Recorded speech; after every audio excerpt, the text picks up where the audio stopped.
मैं बॉलीवुड हूँ और आज तेरी मिट्टी में मिल जावा जैसा गाना लिखने वाले मनोज मुंतशिर के एक नए कांड के बारे में आपको बताने जा रहा हूँ।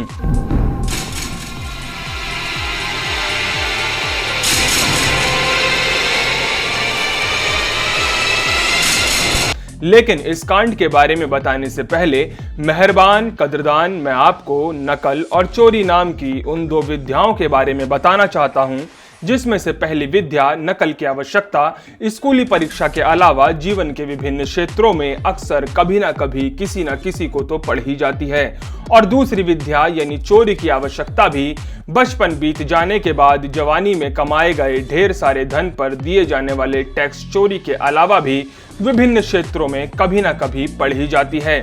लेकिन मेहरबान और कदरदान, मैं यहाँ किसी भी भौतिक वस्तु की चोरी के विषय में बात नहीं कर रहा हूँ, बल्कि इंटेलेक्चुअल प्रॉपर्टी के विषय में बात कर रहा हूँ। और उसमें भी गलती से कोई व्यक्ति विशेष अगर बॉलीवुड नाम की मेरी धरती पर अपने कदम रखकर कहानी, संगीत और गानों की लिरिक्स की चोरी कर ले तो फिर तो मेरे भैया कहने ही क्या। यूं तो मेरी धरती पर समय समय पर कई नकलची नगीने अपने अपने कालखंड में अपनी चोरी की चमक बिखेर चुके हैं, लेकिन मुझे तलाश थी एक ऐसे डायमंड की जो दूसरों की कहानी, संगीत और सॉन्ग्स लिरिक्स को छोड़कर या उसके अलावा पोइट्री पर भी हाथ साफ कर दे। और ऐसा ही कारनामा किया है अपने मनोज भाई यानी मनोज मुंतशिर ने, जिन्होंने चोरी ही नहीं की बल्कि चोरी करने के बाद कोतवाल को डांटा भी है। इसके बारे में हम आगे चर्चा करेंगे, लेकिन पहले मामला बेसिक से समझ लेते हैं। चल झूठा। दरअसल मामला कुछ यूं था कि मनोज भाई ने एक कविता लिखी जिसे साल 2018 में वाणी प्रकाशन ने छापा था। मनोज भाई की किताब का नाम था मेरी फितरत है मस्ताना, जिसमें यह दावा किया गया था कि इस किताब में छपी कविताएं मनोज भाई के दर्दीले दिल से सीधा कागज पर उतरी हैं। लेकिन यह दावा इतना सस्ता निकला कि इस दावे का वड़ा पाव बनते देर न लगी, और मनोज भाई पर अब 2021 में लोगों का आरोप है कि इस कविता को मनोज भाई ने 2007 में आई रॉबर्ट जे लेवरी की किताब लव लॉस्ट लव फाउंड में छपी एक अंग्रेजी की कविता कॉल मी से हिंदी में चोरी किया है। तो अब तक आपने सुना कि लेखक ने कारनामा क्या किया है, और मैं बॉलीवुड अब आपको बताता हूं कि लेखक ने इस कारनामे को कैसे उधर से इधर पेला है। रॉबर्ट लिखते हैं, if one day you feel like crying call me, I don't promise that I will make you laugh but I can cry with you. Manoj भाई चेपते हैं, तुम कभी उदास हो, रोने का दिल करे, मुझे कॉल करना, शायद मैं तुम्हारे आंसू ना रोक पाऊं पर तुम्हारे साथ रोऊंगा जरूर। रॉबर्ट लिखते हैं, if one day you want to run away don't be afraid to call me, I don't promise to ask you to stop but I can run with you. Manoj भाई लपेटते हैं, कभी अकेलेपन से घबरा जाओ तो मुझे कॉल करना, शायद मैं तुम्हारी घबराहट ना मिटा पाऊं पर अकेलापन बांटूंगा जरूर।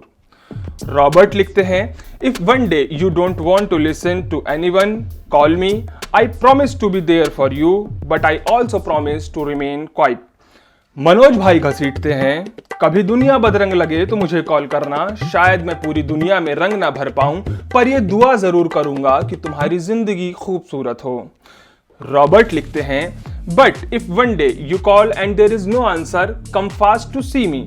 मनोज भाई चप्पा चप्पा चुपके चुपके चुपचाप चेपते हैं, और कभी ऐसा हो कि तुम कॉल करो और मेरी तरफ से जवाब ना आए तो भाग के मेरे पास आ जाना, शायद मुझे तुम्हारी जरूरत हो। तो मेहरबान और कदरदान, ये तो था मनोज भाई का कारनामा, लेकिन मनोज भाई ने जिस अदम्य साहस का परिचय देते हुए अपने YouTube चैनल पर अपने आप को डिफेंड किया है, उसे सुनकर मुझे थोड़ा संतोष हुआ कि चलो अच्छा है, कोई तो है जो बॉलीवुड में नकल और चोरी की इस विरासत को पूरे पराक्रम के साथ आगे बढ़ाने वाला है। रॉबर्ट जे लेवरी की इस कविता को चोरी चोरी चुपके चुपके चेपने के सवाल पर मनोज भाई ने जो जवाब दिया है, उसे सुनकर उम्मीद है कि आपको कला और सच्ची हृदय विदारक कलाकारी के बारे में पता चल जाएगा। मनोज भाई पूरे जघन्य आत्मविश्वास के साथ जवाब देते हुए कहते हैं कि सिर्फ एक अरे ये बात तो मेरी हर कविता, हर गीत के बारे में कही जा सकती है। देखिए 400 से ज्यादा फिल्मी और गैर फिल्मी गीत लिखे हैं मैंने। जिस किताब की बात की जा रही है, मेरी फितरत है मस्ताना, उसी में 200 पन्ने और सैकड़ों रचनाएं हैं। अनगिनत बार देश के सबसे बड़े टीवी शोज पर कविताएं सुना चुका हूं, उनकी गिनती भी सैकड़ों में होगी। इतना बड़ा पहाड़ है रचनाओं का आपके सामने, और आप सिर्फ 4 लाइनें ढूंढ पाए। सिर्फ 4 लाइन, वो भी उस कविता की जिसका मेरे जीवन में कोई योगदान ही नहीं है।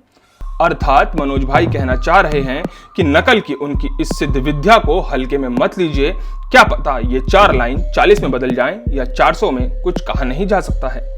तो खैर, मनोज भाई आगे फाइन लेग की तरफ खेलते हुए कहते हैं कि मुझे कॉल करना तेरी मिट्टी थोड़ी है, तेरी गलियां थोड़ी है, बाहुबली थोड़ी है। इस कविता के मेरे जीवन में होने न होने से क्या फर्क पड़ता है। ये एकदम ऐसे ही है जैसे किसी करोड़पति पर आप 200 रुपए रिश्वत लेने का आरोप लगाएं। अरे वो 200 रुपए उसके लिए क्या अहमियत रखते हैं जिसके लिए वो अपनी रेपुटेशन को रिस्क करेगा। इल्जाम भी वैसा होना चाहिए कि विश्वसनीय लगे। इस पर तो हंसी आती है। तो मेहरबान और कदरदान, मैं तो बॉलीवुड हूँ। दूसरों की कहानी लो, दूसरों का म्यूजिक लो, दूसरों की कविता लो, शेर और शायरी लो, उसमें उर्दू और हिंदी के शब्दों का कॉकटेल बनाकर पब्लिक के सामने चेप दो। यही मेरा सत्य है। अब मुझे इस तरह की इंटेलेक्चुअल प्रॉपर्टी की चोरी को लेकर कोई आश्चर्य नहीं होता है। मुझे तो मेरे सत्य के बारे में बहुत पहले ही पता चल चुका है।